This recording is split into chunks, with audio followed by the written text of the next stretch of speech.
Hey guys, thank you for tuning in and thank you for asking questions about how you can teach African studies to your high schoolers or your middle schoolers. So this video just gives you a few resources. I have so many. I'll continue to share them throughout the year. But here is a video that talks a little bit about what you can do to introduce African studies to your student in a very simple way without much preparation on your part. But like always, when you're talking about history or culture and things of that nature or race, I always recommend you as the parent read, educate yourself, ask questions, confront any biases that you may have. Ask yourselves those deep questions to do that inner work to determine if you have any preconceived notions based on stereotype, prejudice, and discrimination. If so, why? Deal with those and have conversations with your kids to make sure that you are not unintentionally or inadvertently, bringing those things, either said or unsaid, consciously or subconsciously, into your household and into the minds of your kiddos. So let's dive in. First, you can look for books by Robin Walker. You can look for books by Dr. Claude Anderson, and you can also look for books under Henry Louis Gates. So this is a great start. It's called If You Want to Learn Early African History, Start Here. Before you even dive into U.S. history and colonization, teach about the history of indentured servants, the history of Africans. That will help bring into perspective what life was like for those various groups of people before colonization occurred. Focus on those time periods for a bit of time, not a month or two or three. For our homeschool, if you already don't know, we have an African and African American course as part of our journey that's taken every single year. And once the child gets to 7th grade through the 12th grade, they earn high school credit as they dive in a little bit deeper because they have more analysis and writings to do with that. But this is a great book by by Robin Walker, wonderful scholar, researcher, very researched. And in this book here, it talks a lot about the various African empires, and then it dives into 50 questions about the history of Black people.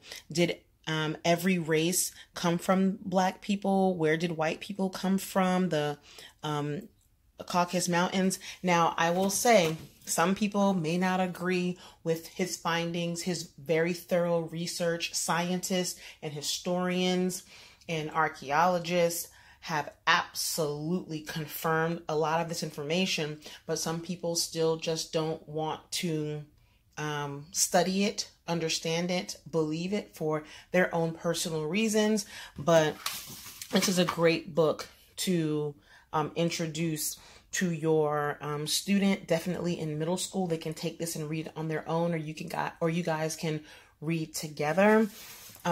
If you are of African American descent, this is a book you absolutely want your children to read, have conversation and discussion and debate on it. How did slavery start? Did African people or did Africans profit from slavery? Lots of questions that you would have never thought to ask, or lots of questions that there is a lot of information out there. So if you want something concise where you can go directly to a trusted source, this is a great book to have in your arsenal of information. So I'm just going to peruse through a few. This book does not have questions and answers. It's not that type of resource, but I use all this type of stuff as curriculum within our homeschool, and I just create questions, or we just, again, learn information throughout our journey in various ways. Okay. Again, great book to start with, starting with African history and answering some of those questions that you may have pondered on, or you can't find answers to, concise actual correct answers to. This is a great book, definitely for a high schooler. I would say 7th grade through 12th grade. You can give this to them and have them do 19 weeks of learning. Okay. This gives you information and it has questions for you to answer. Here is the table of contents. So let me just show you an example. Let me show you. Here's lesson 1. It gives you well-researched information. And then they have assignments. This book does not provide you a key or an answer to all the activities and the questions that are asked. However, you can find them within the paragraph. So this is great for reading comprehension, critical thinking. You can pull out vocabulary words from this. You can use this as a curriculum of some sort for your homeschool. It also has opportunities to write. So this is, I love this. But again, you can give this to a 7th, 8th grader, a high schooler, and this could be their curriculum. And again, as we learn, we're not just giving our students filler information or just giving them something and say, hey, do it. But you want to incorporate dialogue, conversation. You can incorporate movies, documentaries, and other readings and other pieces of literature as well, both historical and non-historical fiction. This is a wonderful book right here. My son, who was in the 6th grade, rising 7th grader, read half of it. He'll finish reading it in 7th grade. But before you read this right here, Rebels Against Slavery, I would absolutely have you dive into the Willie Lynch letter. You as the parent, read it, highlight, mark, make notation, and do some critical thinking, some analysis, and then have your child read it page by page. Give them a copy. This was pretty cheap. You can get all these on Amazon. I'll put links in the description box. But have them highlight their own copy, write in the margins, have conversation, bring in current events, bring in historical events. This is in itself could be language arts. In itself can be writing. In itself can be history. This is an eye opener. And then have them read Rebels Against Slavery. Because again, slavery, those persons who were kidnapped, brought into this country as slaves, they were not all, docile and just did everything that master said. But a lot of them revolted, some successful, some not successful. This will give you an eye opener. This will spark lots of questions. And this will spark up lots of controversy and great debate. So use it as an opportunity to present how to debate, how to research, how to think critically, and how to see history for what it is. And in many sense, it's only written from one lens. So you probably did not read or know about all these revolts when you were back in high school or through your studies, but this is an eye opener. Something else I want to bring in is this book here, Slaves with Swag. Excellent book. As I told you, here is the table of contents, by the way. As I read, I told you I like to highlight. I put sticky notes. I make marks. So when my child reads certain books, he'll see those highlights and he'll know, pay attention, or he'll see what I have marked and he will read that, and I'll allow him to think a little bit more about what he's reading. But this book here, I would not just give it to an elementary school student. No, this video is for your upper middle school, 7th grade, all the way through high school and beyond. They should be able to read this material, comprehend it, and ask really good questions and spark really good conversation.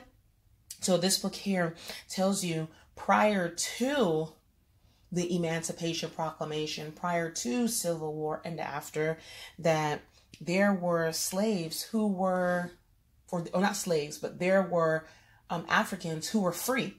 There were Africans who were slaves who became free, or Africans who were free in the North and other parts, and they accomplished some things. And it also talks about the fact that there were some Africans who weren't free, but they got their freedom. How? What did they have to go through? What were some of the revolts? How did Africans, Black people, fight for their freedom?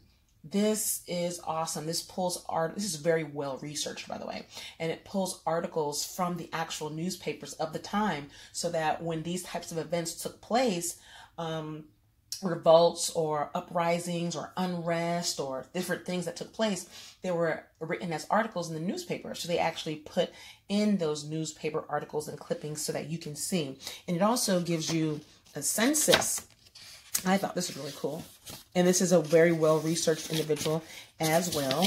But it also gives you a census that tells you, in 1790, there were 757,000 slaves. Of that, 59,000 were free. So this book focuses on those free people. What did they do? How did they become free if they were not already free? And if you look at by 1860, prior to Emancipation Proclamation, there was 4.4 million slaves at that time, and then 488,000 were free. You don't hear about those free slaves. You don't hear about how Africans fought back to get their freedom, and what happened to them when they tried, and what happened if they were successful. So this is a great, great, great book here. I already spoke about this book in a prior video. Look up, I'll put a link to where I spoke about this book, but this book is really good. It has lots of questions that you may have wanted answers to, or questions you never thought about, or questions that have sparked controversy, and there's lots of ways to think about the answer. This book is a very concise resource that you can use to find those answers from the Black perspective, by Dr. Claude Anderson. Again, I won't go through this book because I, again, had a prior video where I dived into this. So I'll let you look at that video. Let me go ahead and show you the link. Not link, but let me show you the table of contents for this book here about the slavery revolts. The one that you probably heard of was maybe Toussaint, Haitian Revolution. You probably heard about Denmark, and you probably heard about Nat Turner. But some of these other ones. And it also dives a little bit deeper into what happened and what's the events that took place around it that you may not have been aware of. Okay. All right, guys. I hope this video was a benefit. Hope you learned something new. Hopefully you'll bring some of these resources into your home. And as always, you be blessed and make it a great day. Bye.